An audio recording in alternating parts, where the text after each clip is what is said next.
اللهم أسلمت نفسي إليك وفوضت أمري إليك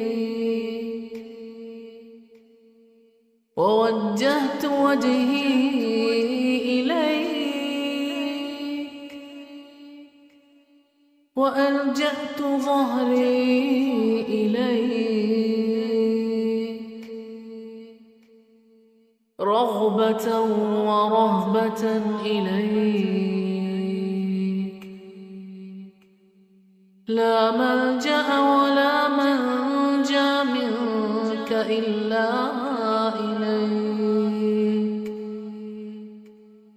آمنت بكتابك الذي أنزلت وبنبيك الذي